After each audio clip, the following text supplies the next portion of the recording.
Padre Pepe nos va a hablar un poco de la parroquia en los barrios populares, el Padre Oscar un poco del magisterio de nuestro querido Papa Francisco, y el Padre Gustavo también de los barrios populares y todo el trabajo que se viene haciendo desde hace mucho tiempo también en los barrios. Así que le vamos a dar a Pepe para que comience. Muchas gracias por el encuentro la posibilidad de reunirnos y compartir como familia esta reflexión, donde cada uno de nosotros va a poner un aporte diferente y seguramente ustedes tendrán muchos más. También una posibilidad de reencuentro, ¿no? Oscar fue mi primer párroco y bueno, mucho de lo que voy a hablar también lo hemos compartido con él y no en la villa. Y Gustavo, un compañero de ruta cuando empezamos una etapa de los curas de las villas que fue importante y que tiene que ver hoy con muchas cosas que se realizan, ¿no? A mí me toca hablar de la parroquia popular, más que la parroquia, sí, en los barrios populares, pero ¿qué es una parroquia popular? Y los que somos más viejos, en el equipo de cura de las villas de Buenos Aires, está Toto y Guillermo, Willy, el anfitrión. Yo voy a plantearlo desde el equipo de curas de villas de Buenos Aires, de donde pertenecemos nosotros, ¿no? ¿Cómo fue surgiendo esto de que se puede ser una parroquia popular? Porque al principio teníamos como una fuerte discusión interna dentro del grupo de que, por un lado estaba la parroquia, y la parroquia más bien estaba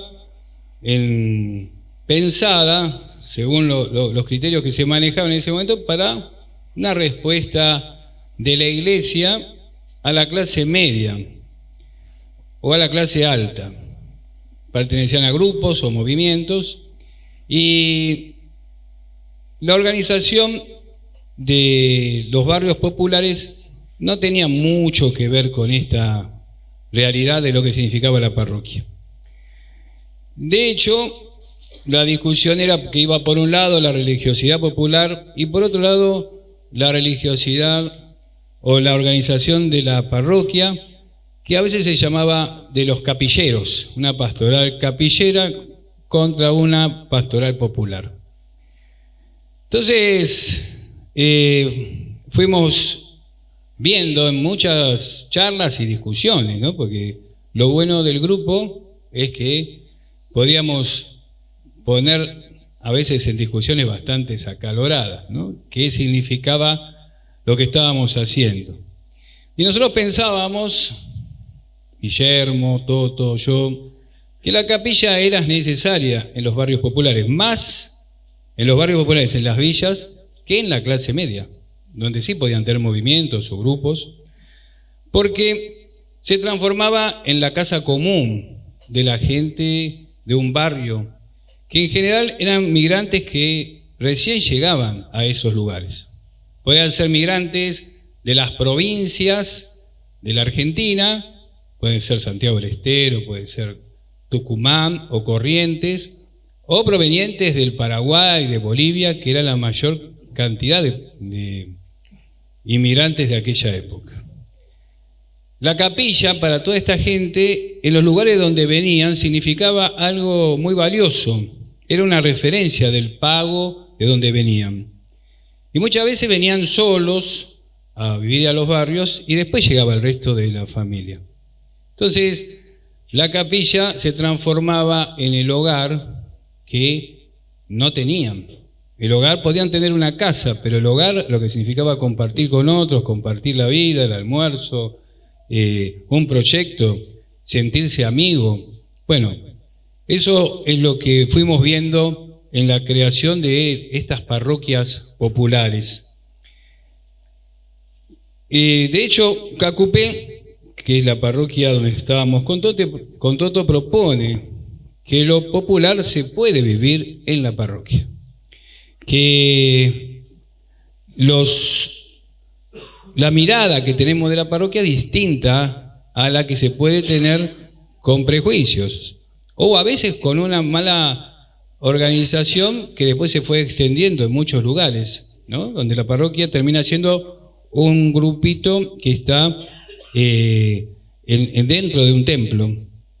Nosotros concebíamos la parroquia como el territorio. De hecho, la palabra parroquia, la circunscripción, es el territorio. Entonces, para nosotros eran todos.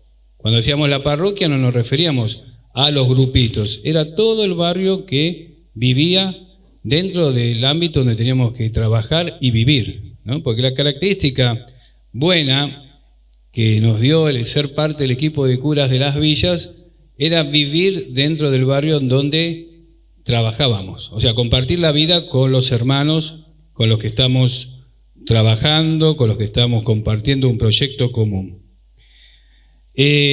También sabemos que, además de pensar cosas para todos, teníamos que pensar cosas para algunos, gente que quería acercarse más, aprender más, estar más cerca, que tenían dificultades.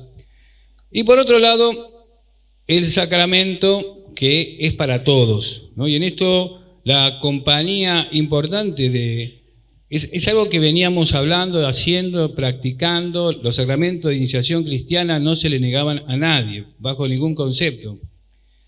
Esto hacía que la gente pudiera sentirse parte de la iglesia porque no se le ponían condiciones. Cuando Bergoglio se acerca al equipo de cura de las villas, sintoniza exactamente con esto. Inclusive yo no estaba todavía en el equipo de cura de las villas y amigos míos que sí estaban decían que Bergoglio cómo acompañaba esta forma de vivir. Sintonizaba porque creo que lo que veía en ese momento Bergoglio era que el estilo de vivir dentro de una villa, compartir con la gente, no ponerle límites a las personas. Esto que él dice, la aduana de los sacramentos y bueno, todas esas cosas que te piden antes, bueno, significaba mucho. Y después se convirtió en una compañía muy grande, Bergoglio, que hizo posible que esto se fuera extendiendo cada vez más. Y fuimos mostrando cómo el motor de esta forma de vivir la parroquia era la religiosidad popular, que podíamos superar esta antinomia que se había vivido. Muchas veces se transformó en una especie de discusión, cuando en realidad podíamos ver que la religiosidad popular era el motor que le daba vida a nuestras parroquias populares. Mirar el territorio y mirar para todos los lados. ¿Por qué los hombres quedaban afuera? ¿Por qué los obreros necesitan alguno que venga de afuera para organizarse? Considerábamos que ser popular era apropiarse de las actividades y los grupos, que los referentes sean personas que viven en el barrio, que tienen la historia del barrio y se constituyen aquellos que organizan la vida de la parroquia. En ese sentido, Cacupé se presenta como el primer modelo de parroquia popular dentro del equipo de cura de las villas de Buenos Aires. Y el primer ejemplo que pongo es que la vida de lo que conocemos como la parroquia de Cacupé fue la llegada de la Virgen de Cacupé. Le dimos realmente el valor y a ella y en ella pusimos todo lo que significó el trabajo posterior. No había nada que se explicara de lo que hacíamos, sino tenía que ver con ese momento histórico para nosotros, que fue ir a buscar la Virgen de Cacupé para que esté en el barrio. Ese día hubo un vuelco de todo el barrio, de toda la villa, hacia la llegada de la Virgen.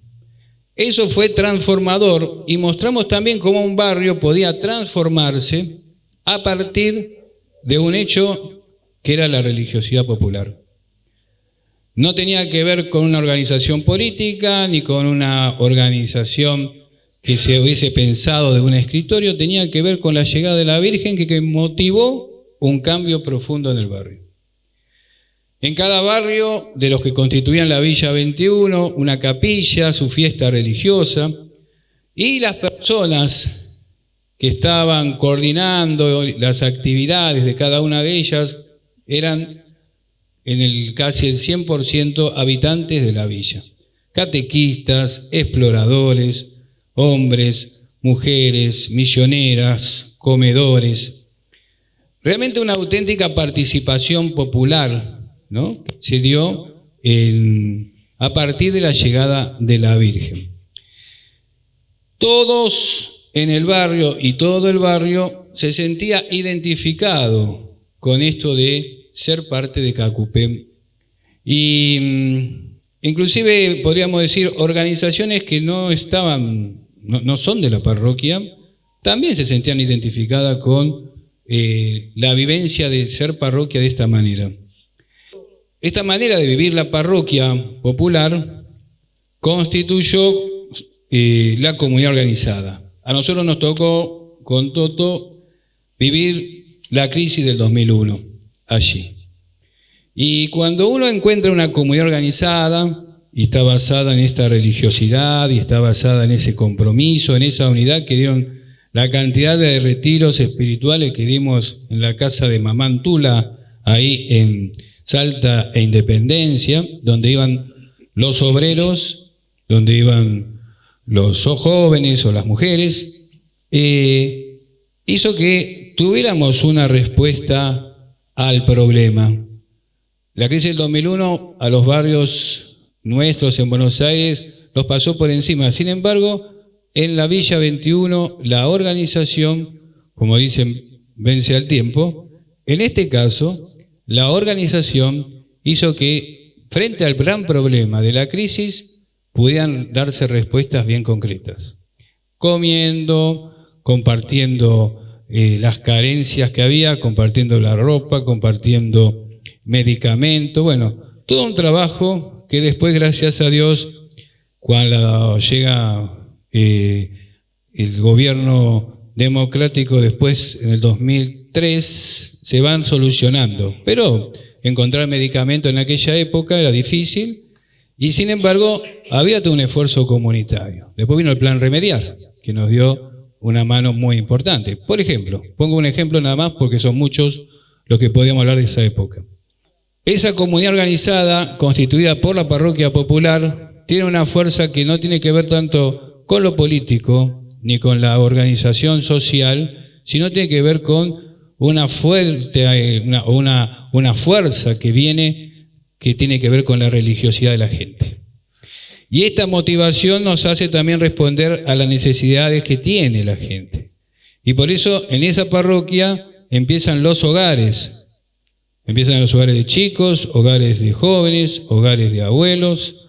Empieza en manera chiquita, con las posibilidades de la época. También la propuesta educativa, porque los colegios estaban siempre fuera de las villas en esa época. Y bueno, cómo sumar el oficio, cómo sumar la secundaria. Bueno, todo un trabajo que se fue haciendo desde la comunidad.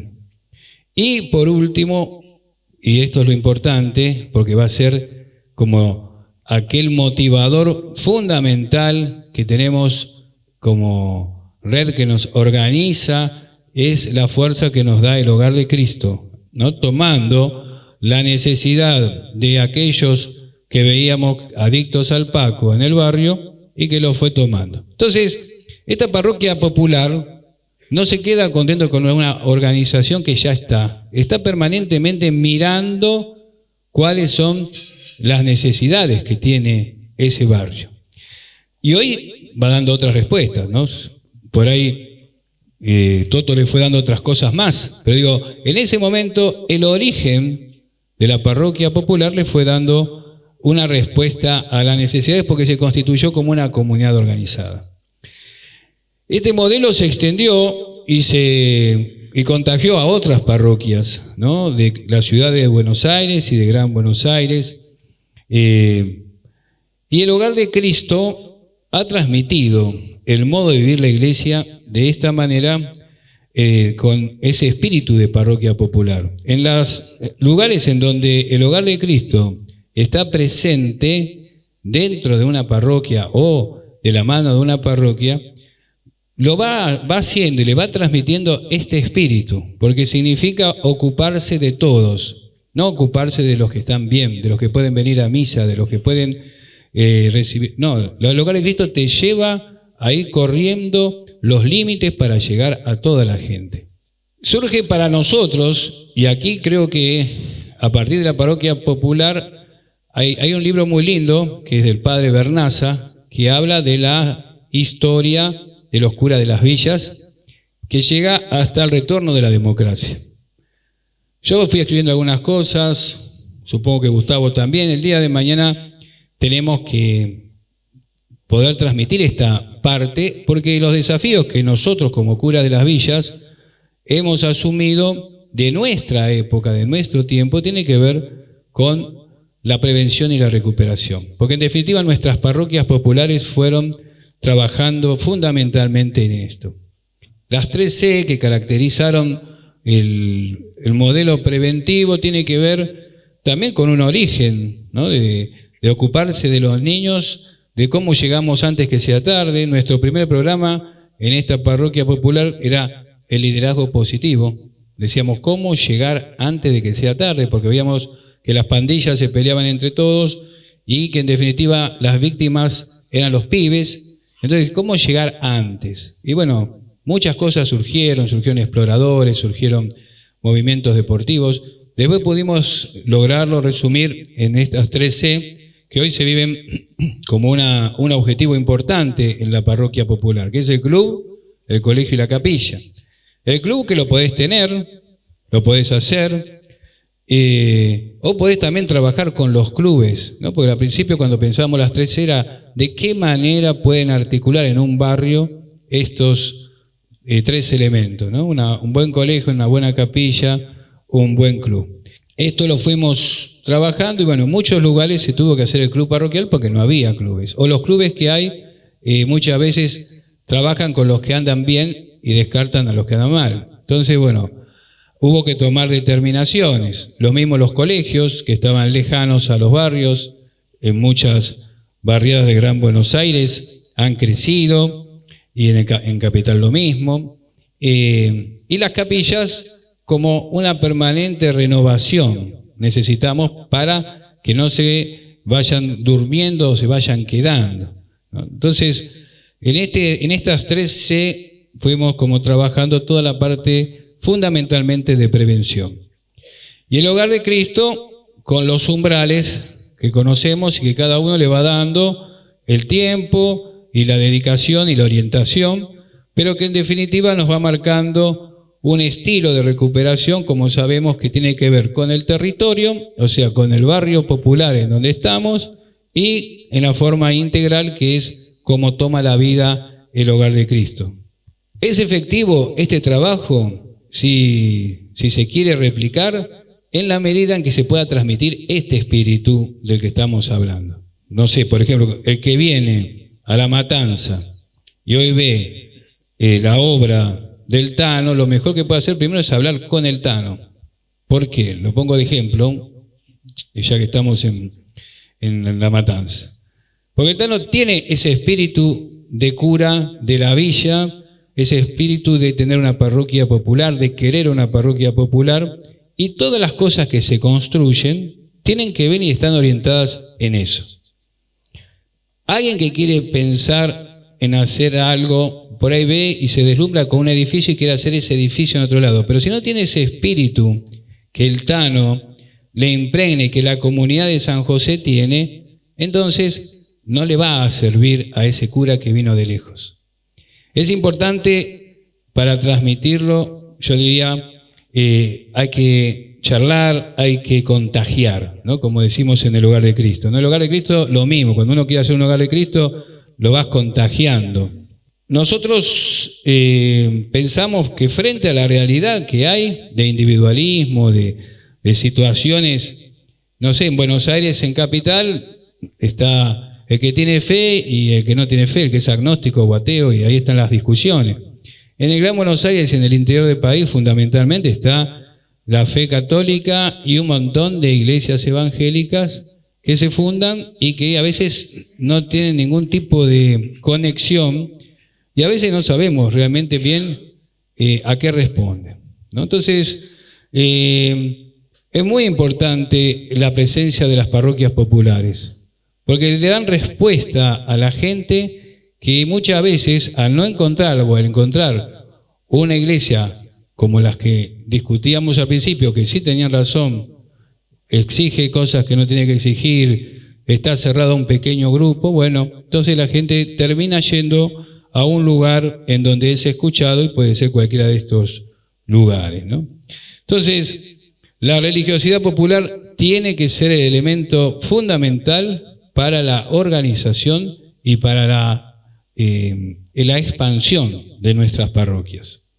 La parroquia popular puede crecer en todas partes, no es privativo de la ciudad de Buenos Aires ni de Gran Buenos Aires. Es decir, hoy gracias al Hogar de Cristo, y tenemos que decir que el Hogar de Cristo es el gran comunicador, podemos decir que estamos en muchos lugares del país en donde se está viviendo este sentir de iglesia. Tiene que tener curas que estén atentos a esto y que realmente quieran tener una parroquia popular. Pues lo peor que puede pasar es que después de haber trabajado en una parroquia popular, la suma a alguien que no la entienda. Y por eso es importante también, en ese sentido, tener un buen diálogo con los obispos para que los que vayan reemplazando en algún momento a los curas, también nosotros podamos ir proponiéndole nombres de personas que sí van teniendo ese espíritu, ¿no? Me parece que es una buena forma también de ayudar al obispo a veces para decir, en este lugar tendría que estar. Y para eso es importante que los curas de las villas, en aquella época, cuando yo estaba en Buenos Aires, presentaban 3 personas como candidatos a ser párroco de una parroquia. Era una sugerencia, después el obispo lo podía asumir o no. Pero creo que en ese sentido, generar estas parroquias significa mucho esfuerzo, mucho trabajo, mucha pelea, mucha discusión en todos los órdenes, y es importante que se escuche después a los sacerdotes de los barrios populares para que esa obra continúe y no se apague.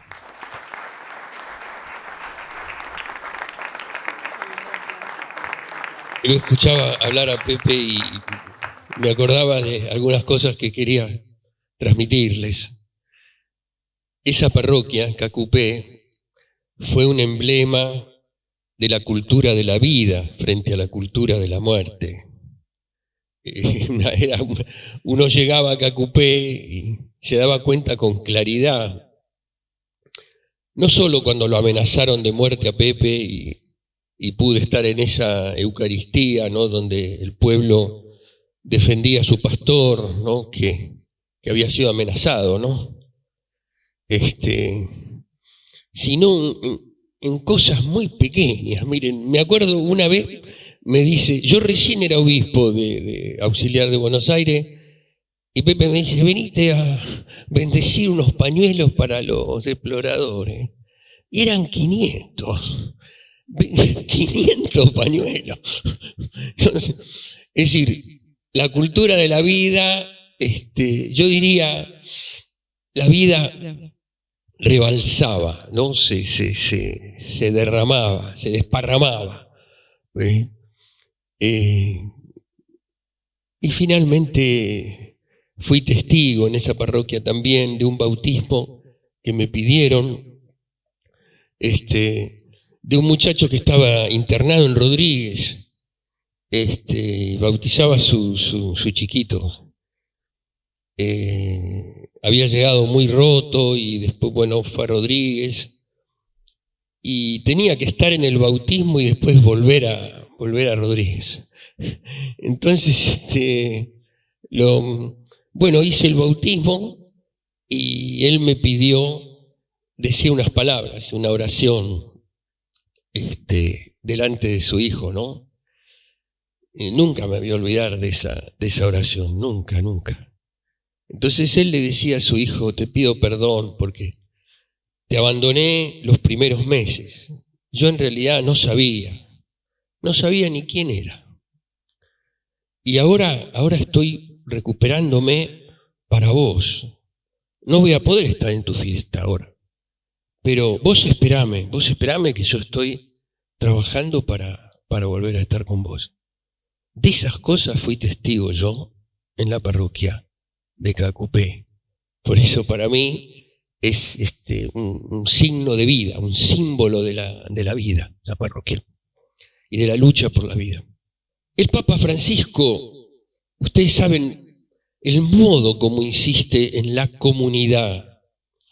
Yo diría que por ahí la categoría más usada por Francisco así en su pensamiento, en su reflexión, es la categoría de relación.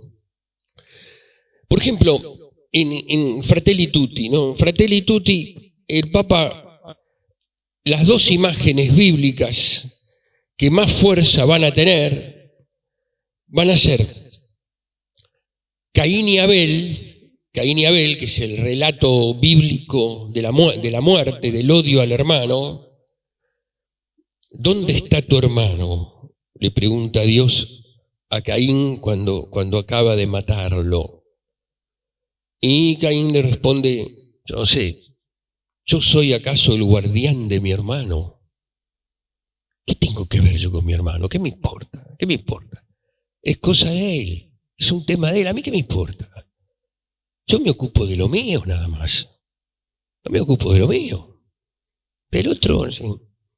Esta cultura del individualismo, del meternos dentro de una imagen y creer que vivimos solo para nosotros, de construir cada uno la vida que cree individual, lo mejor para él,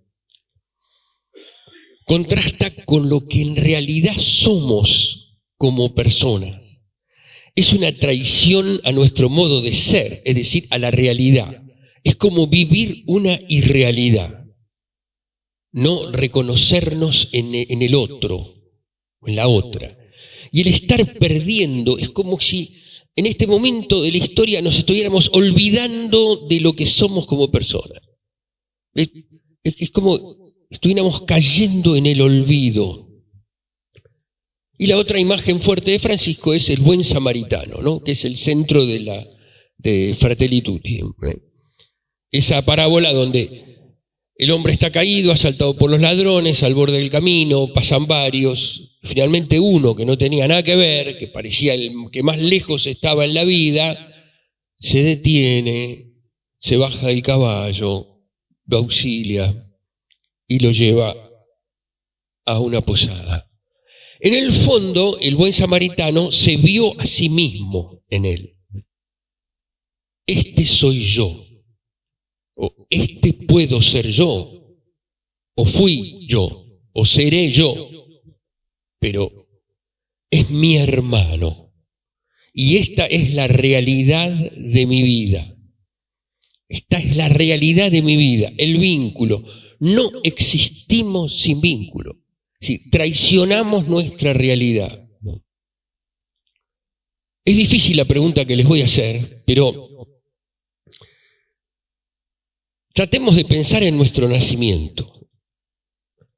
Nosotros no nos acordamos de ese momento, pero ese momento de nuestro nacimiento fue un momento clave, muy doloroso para nosotros, muy fuerte. Nosotros estábamos nadando cómodamente en el vientre de mamá, estamos ahí viviendo de otra persona que comía por nosotros, caminaba por nosotros, vivía por nosotros. Y de pronto, ¡pum!, somos arrojados a la existencia, se corta el cordón umbilical y empezamos a existir solitos, sin mamá, solitos, con la luz y el oxígeno, que son elementos hostiles para nosotros, porque nos cuesta muchísimo enfrentarnos con este mundo, después de haber estado allí, bien arropaditos, cómodos, plácidos. Por eso todos nacemos llorando. Todos los seres humanos nacen llorando. Cuando lloramos, los médicos dicen que bien, que fuerza que tiene, miren cómo llora el chico, está bien, o la chica, está bien. Pero el que llora es uno que está dentro de ese cuerpito que pesa 3 kilos y pico. Todos fuimos así, todos, desde el Papa hasta el último. Nadie es autosuficiente, nadie. Todos necesitamos de los demás, todos. Y en ese momento, desvalidos, llorando, solitos, sin mamá, necesitamos que alguien nos lleve al pecho, que alguien de alguna manera haga un puente para que nosotros podamos empezar a reconciliarnos con el nuevo mundo en el que estamos. Alguien que aunque no entendamos nada nos diga, sos bienvenido, tenés un lugar, te estamos esperando, esto es para vos. No hay cosa más hermosa que ver a un chiquito que estaba llorando, que está plácido después de comer, durmiendo, abrazado por la mamá. No hay nada más hermoso en la vida, porque para nosotros eso es la imagen de la contención. Estamos contenidos. Tenemos casa. Tenemos hogar. Pertenecemos. Hay alguien que nos cuida. No somos nada sin que nos cuiden. No podemos nada sin que nos cuiden. Por eso, ser humano, ser persona, es transmitir eso, cómo hemos sido cuidados, cómo hemos sido recibidos, cómo hemos sido abrazados, eso, llevarlo a los demás y abrazar y cuidar y contener y trabajar para pertenecer. Estamos llamados a ser hogar. Por eso el hogar de Cristo tiene esa repercusión profunda en el corazón de aquellos que pasan y viven en el hogar. La comunidad. Estamos hechos para la comunidad, estamos hechos para la relación. Es mentira que cada uno se arregla como puede o como quiere. No es verdad, no responde a la verdad de la persona humana. No tiene que ver con la antropología del ser humano, no tiene nada que ver, no es así. Es negar nuestro origen, es olvidarnos de lo que fuimos y de lo que somos y creérnosla, no sé qué, pero creérnosla. Cuando pasa el tiempo y empiezan nuestras frustraciones y nuestras búsquedas, entonces, ahí algunos en la vida, por gracia de Dios, nos damos cuenta por esas búsquedas, por haber fallado mucho, porque todos queremos que nos quieran. Todos los seres humanos somos mendigos de amor. Todos necesitamos que nos aprueben, que nos contengan, que nos digan que bien. Todos necesitamos eso. ¿No es eso? Y eso que es tan humano, a veces nos falla. Muchas veces nos falla y muchas veces no se da. Entonces nos encontramos con la misericordia de Dios. De Dios que nos quiere. Pero no que nos quiere de cualquier manera, que nos quiere como somos.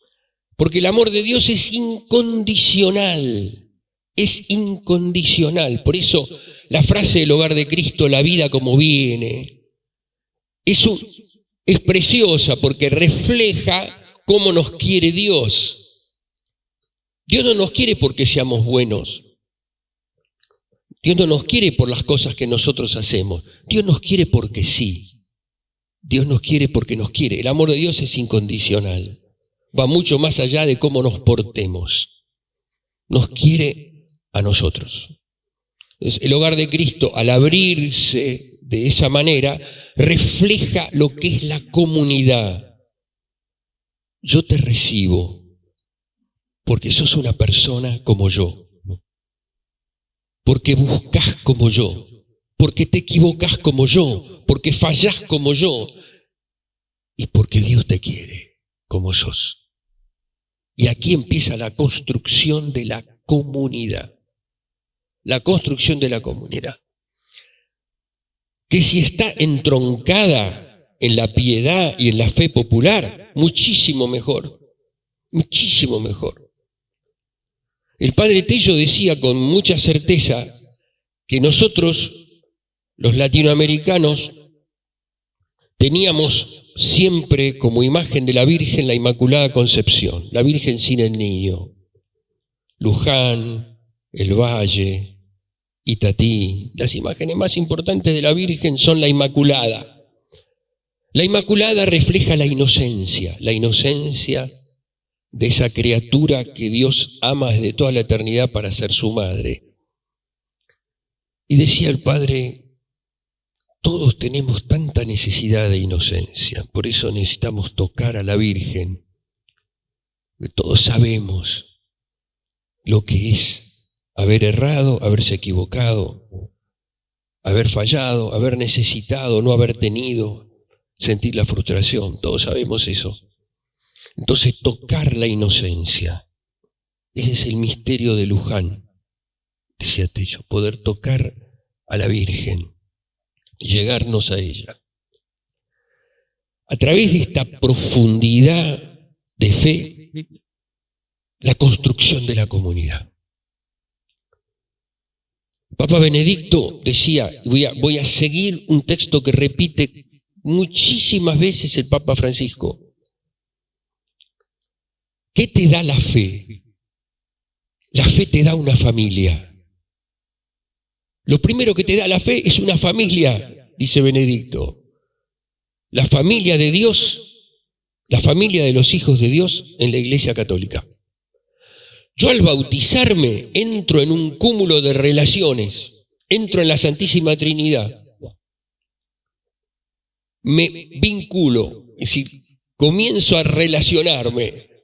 Dejo de estar solo. Soy hijo del Padre, hermano de Jesús, templo del Espíritu, hijo de la Virgen. Entro en una familia y miembro de la iglesia, miembro de una comunidad. Esto es el bautismo. El que se bautizó nunca está solo, jamás va a estar solo en la vida. Aunque crea, aunque viva abandonos, que los vivimos todos, o nos sentimos abandonados, o rechazados, o fuera de camino.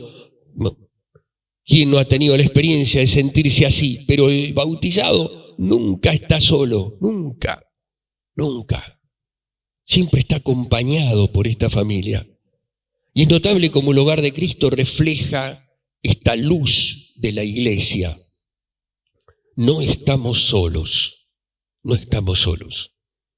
Y continúa diciendo Benedicto, la fe te libera del aislamiento y te conduce a la comunión.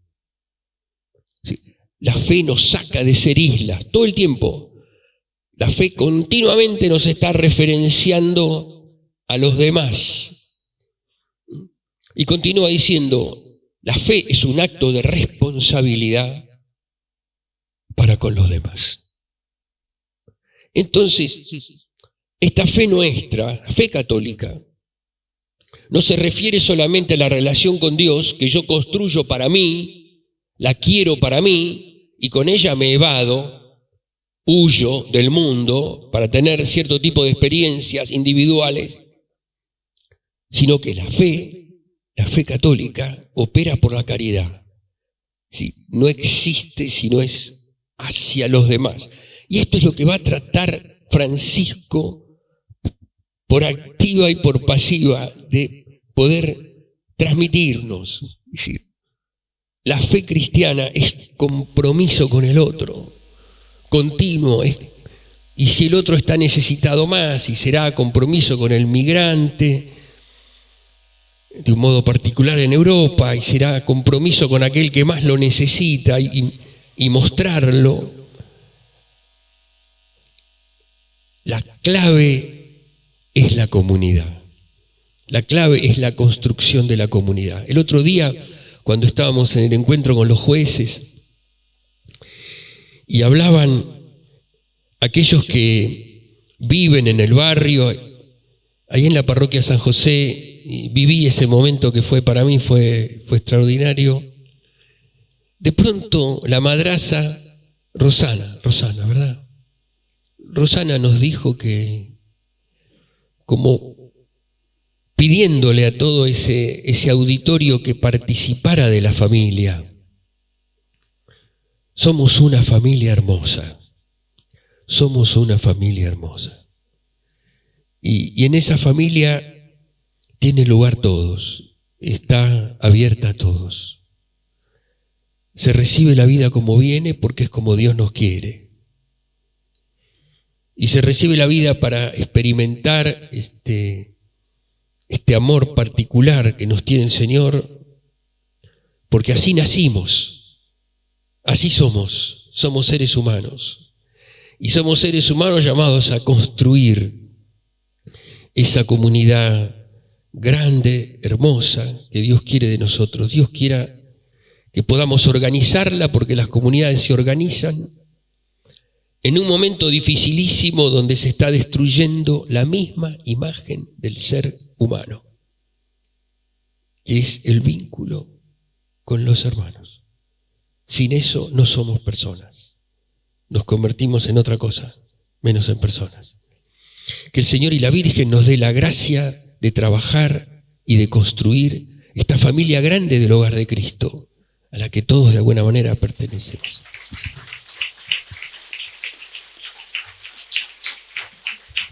Según me pidieron que hable un poquito de los barrios populares, de la misión en los barrios populares, de la Virgen, del bautismo y de los catequistas animadores en barrios populares. Un poquito son esos los temas, ¿no? El Registro Nacional de Barrios Populares. En la Argentina hay 6.467 villas o barrios populares. Allí viven por lo menos unas 6 millones de personas.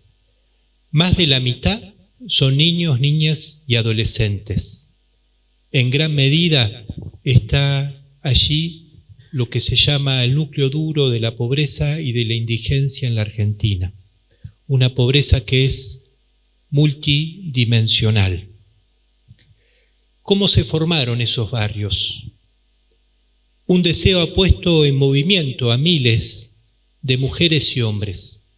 El anhelo de progresar, de vivir mejor, de luchar para brindarles un futuro mejor a los hijos. De esta manera, cientos de miles de familias en cada uno de los barrios populares han tenido la dignidad de construir sus viviendas y muchas veces han transformado basurales o lagunas en barrios obreros. Las familias de los barrios populares son hijas fundamentalmente de la cultura popular latinoamericana. La palabra cultura viene de agricultura, es lo que hace crecer. En este caso, cultura es todo aquello que un pueblo realiza para superar la muerte, optando por la vida y por la libertad. Y esto es lo que hacen la mayoría de los vecinos y vecinas de los barrios populares. Según el Registro Nacional de Barrios Populares que llevó adelante Cáritas, las organizaciones populares, los movimientos populares y también otras organizaciones como Un Techo para mi País, ¿cómo se define a un barrio popular? Se lo define porque la tenencia de la tierra es precaria, no hay títulos, no hay escritura. Muchas veces hay muy mala accesibilidad a servicios básicos, ¿no? Como el agua potable, como la electricidad segura, como las cloacas. Para empezar, ¿no? Faltan un montón de otras cosas. Muchas veces falta escuela, falta un centro de salud, falta un club, falta a veces un centro barrial para atender a los chicos y chicas que están en calle y en consumo. Frente a la realidad de los barrios populares, que viene hace décadas en la Argentina, hubo como distintas miradas. Muchos hablaban de, bueno, como están en tierras que no les pertenecen, hay que erradicarlos. Y hubo planes de erradicación de las villas. Hubo desalojos muy violentos. Hoy en día también está esa tentación de desalojar, ¿no? Por eso la ley de integración de barrios populares ha sido tan importante, porque de alguna manera defiende a los barrios populares ante posibles desalojos. Pero había un modo de mirar un barrio popular de decir, bueno, como están en tierras que no les pertenecen, se pueden erradicar, se pueden desalojar. Eso va a contracorriente de la doctrina cristiana, ¿no? Dios creó de la tierra para que todos puedan disfrutarla de alguna manera, para que todos puedan vivir allí con dignidad. Obviamente, si seguimos esa lógica de erradicar, de desalojar, no tiene sentido, porque ¿dónde ponemos a 6 millones de personas en la Argentina? No se puede seguir esa lógica tan deshumanizadora. Se avanzó en la reflexión y se empezó a hablar de urbanización, lo que la urbe, lo que la ciudad, lo que la sociedad le puede dar a un barrio popular. Y eso es, por ejemplo, electricidad segura, agua potable, cloacas, centro de salud. Y claro, todo eso, la verdad que está muy bueno. Pero todavía considera a los vecinos y vecinas de un barrio popular como sujetos pasivos que no intervienen, que no hacen nada, que no opinan, que no son protagonistas, que no pueden aportar nada. Por eso, en el 2007, el equipo de sacerdotes para villas, el 11 de junio del 2007, escribió un documento que se llamaba Reflexiones en torno a la urbanización y el respeto de la cultura que se da en la villa. Y allí se acuñó un nuevo concepto que fue el de integración urbana, ¿no? Hoy hablamos de integración socio-urbana. ¿Qué está detrás de ese concepto? ¿Sí? Este concepto busca proponer la cultura del encuentro, ya que también las villas aportan y pueden aportar mucho al todo de la ciudad. O sea, se considera a los vecinos y vecinas como protagonistas de su vida, de su historia.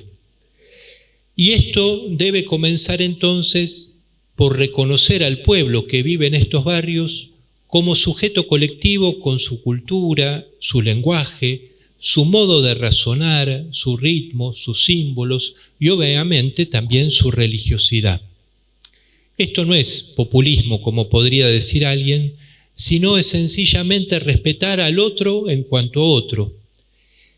En este encuentro de los barrios pobres con el resto de la sociedad, evidentemente que los barrios pueden recibir mucho, pero también los vecinos y vecinas de los barrios populares, y eso es lo que sostiene el concepto de integración urbana, aportan mucho y potencialmente pueden aportar mucho más.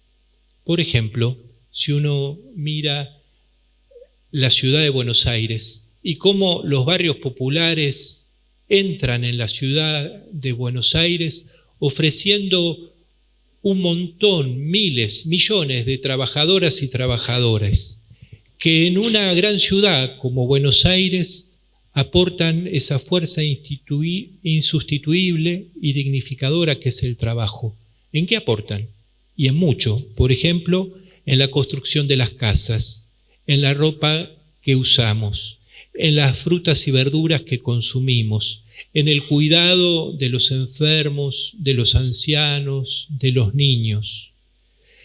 Y trabajan con la laboriosidad que los caracteriza, con una ilusión de pasar del techo de chapa a la losa para poder cobijar a los hijos y a los nietos. Los barrios populares se han ido transformando y se buscó dar una calidad de vida mejor a cada familia. Ese es el sueño, ese es el anhelo. Sueño y anhelo que el Papa Francisco intuye y ejemplifica claramente con las 3 T, ¿no? Tierra, techo y trabajo, que están muy relacionadas con las 3 C, ¿no? Capilla, colegio y club. Sería para otro momento. Ahora bien, cuando miramos los 6.467 villas o barrios populares, claramente ahí hay fe popular, claramente que sí. Cuando uno se acerca a un barrio popular, ¿también descubre experiencias de salvación comunitaria? Claro que sí. Uno ve cómo la gente se organiza para hacerle frente a desafíos muy concretos. Pero también nosotros que somos iglesia debemos reconocer que muchas veces en esos barrios populares hay desatención religiosa. En muchos barrios populares, por ejemplo, no se ofrece algo tan sagrado como el bautismo. Por eso, ya lo decía, líneas pastorales para la nueva evangelización. La marginación religiosa del pobre es la más grave en orden a su dignidad y a su salvación, mucho más grave que la marginación económica, política o social. Es misión específica de la Iglesia atenderlos espiritualmente, predicar la palabra a todos, reconociendo que quienes experimentan peculiares situaciones de carencia, debilidad o sufrimiento están más necesitados de Dios y muchas veces se hallan más abiertos, como María, para recibir la buena noticia en su corazón. Por eso es hermoso el testimonio que dan muchos chicos y chicas de la familia grande del Hogar de Cristo que hoy están realizando misiones populares en muchas zonas del país. Se cumple aquel sueño de Jesús. Los pobres son evangelizados y esos más pequeños que estaban rotos, tirados en el camino de la vida, hoy puestos de pie, salen a anunciar la buena noticia, salen a anunciar la alegría del Evangelio. Llevan a Cristo, llevan a la Virgen, hacen ese anuncio de que Dios ama a ese barrio, que Dios no olvida a ese barrio. Ese mensaje tan concreto están llevando con las misiones populares. Si nosotros pensamos en la historia un poco de la evangelización de América Latina, porque hay que decir siempre que la historia no nació con nosotros, sino que somos un eslabón en esta cadena de transmitir la fe y el amor de Dios. ¿Cómo empezó la evangelización en América Latina? Descubrimos que fundamentalmente ha sido mariana, o sea, la Virgen estuvo en el centro siempre, ha sido masiva, es decir, a todos, y ha sido también con características populares. El documento de Puebla, muy lindo, decía algo así, ¿no? En nuestros pueblos el Evangelio ha sido anunciado presentando a la Virgen María como su realización más alta. Desde los orígenes, en su aparición y advocación en Guadalupe, María constituyó el gran signo de rostro maternal y misericordioso de la cercanía del Padre y de Cristo, con quienes ella nos invita a entrar en comunión. María también fue la voz que impulsó a la unión entre los hombres y los pueblos. Como el de Guadalupe, los otros santuarios marianos del continente son signos del encuentro de la fe de la Iglesia con la historia latinoamericana, ¿no? Pensemos en nuestros santuarios marianos, pensemos en Luján, por ejemplo. El Evangelio fue anunciado a todos. Hay grandes misioneros. Se cuenta, por ejemplo, de un jesuita, el padre Alonso de Barzana, que en la zona de la provincia del Tucumán, hay un testimonio, bautizó más de 20.000 personas, habiéndoles dado catequesis primero. el testimonio dice, ¿no? Aunque no vi al bienaventurado padre Javier, a San Francisco Javier, un gran misionero, he visto acá al padre Alonso de Barzana, viejo de más de 72 años, sin dientes ni muelas, con suma pobreza, con suma y profundísima humildad, haciéndose viejo con el viejo indio, sentándose por estos suelos para ganarlos para el Señor, con caciques, indios, muchachos, niños, con ansias de llevarlos a Dios, que parece le revienta el corazón, y desde la mañana a la noche no pierde un momento ocioso. La pasión por llevar a Jesús de tantos misioneros. También conmueve la acción, por ejemplo, de un obispo como Santo Toribio de Mogrovejo, que caminaba miles y miles de kilómetros, no se quedaba en su sede, por así decirlo, sino que misionaba, iba de un lado al otro. Grandes figuras de misioneros. Pero si tuviéramos que decir en perspectiva histórica quiénes han sido los más grandes evangelizadores de América Latina, tendríamos que decir que no han sido los jesuitas, los dominicos o los franciscanos. Las grandes evangelizadoras han sido las madres y las abuelas, que de manera sencilla, de boca a boca, de generación en generación, han enseñado a sus hijos y a sus nietos las oraciones, el catecismo, frente a las sagradas imágenes. Y hay algo que está en el corazón de esas abuelas y de esas mamás, que los hijos y los nietos sean bautizados. El bautismo es la gran bendición de Dios. Este es un sacramento que el catolicismo popular ha solemnizado y por eso se celebra como una fiesta. Aquellos que piden el bautismo para sus hijos como una bendición están haciendo una confesión muy sencilla y profunda, en que Dios es y es providente. En el fondo, ahí está toda la fe, como en el embrión está todo el ser humano. Están diciendo que Dios, al que le pedimos la bendición del bautismo, tiene que ver con la vida concreta. Y la vida concreta tiene que ver con Dios. Que Dios es un Padre bueno, que nos bendice, que nos abraza, que con providencia cuida de sus hijos. A este Dios bautismal y bautizador nos dirigimos con la oración del Padre Nuestro. En el bautismo también somos sumergidos en la vida de Jesús. Participamos de su Pascua, participamos de su muerte y su resurrección. El bautismo nos hace hijos de Dios y nos da una conciencia de independencia frente a cualquier otro señor y de que somos iguales y que somos solidarios unos con otros. Y nadie puede venir a aplastarnos la cabeza.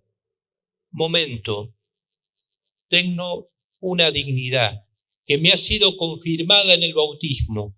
Soy hijo de Dios, no me aplastés, respetá y valorá mi dignidad. Siempre es actual. Centrar el querigma, o sea, ese anuncio, en el bautismo. En el bautismo se da esa unión con Dios y es así entonces que se da ese nacimiento de lo que llama el documento de Aparecida de la mística popular. La mística es sobre todo unión con Cristo, unión con Dios, no cosas extraordinarias. Esa unión con Dios se da en el bautismo y ahí nace algo en esa unión con Dios que tiene un gran potencial de santidad y también de justicia social. Por eso Es muy importante en las misiones populares ir de la mano de la Virgen, porque llevando a la Virgen estamos tocando una fibra de cómo el Evangelio llegó a nuestras tierras y a nuestros pueblos. Y es importante ofrecer y no ser aduana que dificulte recibir esta gran bendición de Dios, que es el bautismo. Ahora bien, cuando realizamos esas misiones populares, nosotros descubrimos, como les decía antes, que hay desatención, que no hay presencia pastoral. Y es por eso necesario crear, formar, y aquí va la propuesta, catequistas animadores de comunidad en barrios populares. El Papa hace un tiempito nomás hablaba del ministerio laical del catequista. Inspirados en ese ministerio laical del catequista, vamos a empezar, para los que quieran aceptar la propuesta, un itinerario de capacitación para catequistas animadores de comunidad en barrios populares, para que puedan ser enviados, ¿sí? Puedan acompañar la fe que se da en esos barrios, puedan entrar en diálogo con las experiencias de salvación comunitaria que ya se están dando en esos barrios, puedan también formar comunidad y hacer una ermita, hacer una capilla, acompañar la vida allí para que después también se hagan presentes las 3C, la capilla, el colegio, el club, y donde hubiera necesidad, también generar un centro barrial del Hogar de Cristo, y también lo que Dios vaya inspirando en cada barrio. Simplemente uno dice cosas de las que hablamos, de las que conocemos, pero Dios siempre puede sorprendernos. Porque si hay alguien que está allá en esos barrios populares esperándonos que lleguemos como iglesia, como presencia pastoral, ya está el Espíritu Santo actuando. Por eso estamos preparando este itinerario de capacitación que prontamente vamos a ofrecer. Pero el sentido no es otro que llevar la alegría del Evangelio, que llevar la vida y vida en abundancia de Dios nuestro Señor. Bueno, muchas gracias.